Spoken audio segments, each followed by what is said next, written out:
दिसंबर के पालो ला चढ़ाबो बाबा, पालो ला चढ़ाबो गुरु झंडा फहराबो बाबा, पालो ला चढ़ाबो गुरु झंडा फहराबो। 18 दिसंबर के पालो ला चढ़ाबो बाबा, पालो ला चढ़ाबो गुरु झंडा फहराबो बाबा, पालो ला चढ़ाबो गुरु झंडा फहराबो। आरती करत सतनाम के हो, पूजा करत घासीदास के न, आरती करत जोड़ खांभ के हो, पूजा करत गुरु बाबा के न।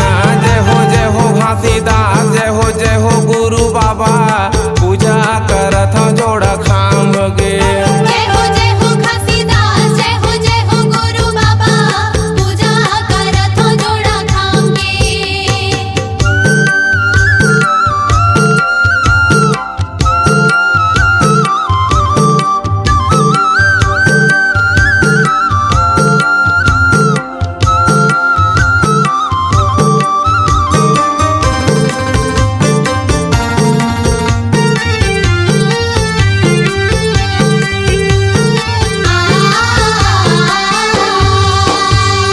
गिरतपुरी धाम जन्म लेके आए बाबा, जन्म लेके आए गुरु जन्म लेके आए, बाबा जन्म लेके आए, गुरु जन्म लेके आए।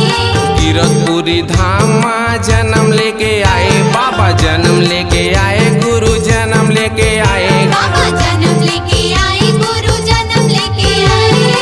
आरती करत सतनाम के हो, आरती करत गुरु नाम के न, पूजा करत गुरु बाबा के हो, आरती करत घासीदास के न। जय हो घासीदास, जय हो गुरु बाबा, पूजा करत जोड़ खांभ के। जय हो घासीदास, जय हो गुरु बाबा, पूजा करत जोड़ा खाम के।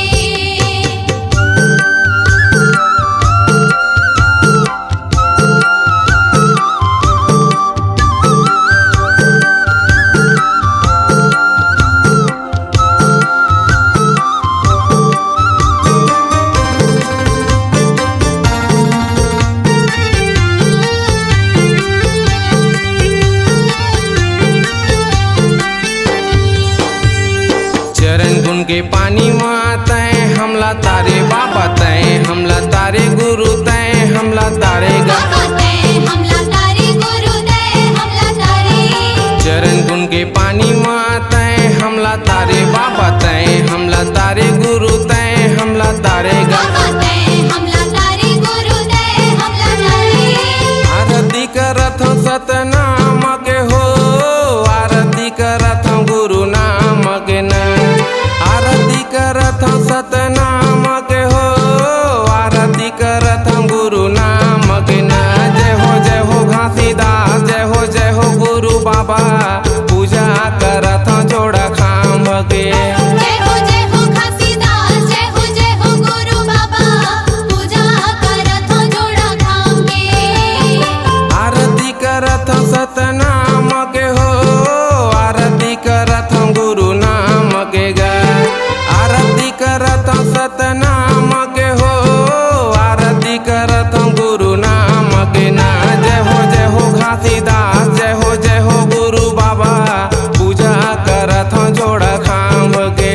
जय हो घासीदास, जय हो गुरु बाबा, पूजा करत जोड़ा खाम के। जय हो घासीदास, जय हो गुरु बाबा, पूजा करत जोड़ा खाम के। जय हो घासीदास, जय हो गुरु बाबा, पूजा करत जोड़ा खाम के।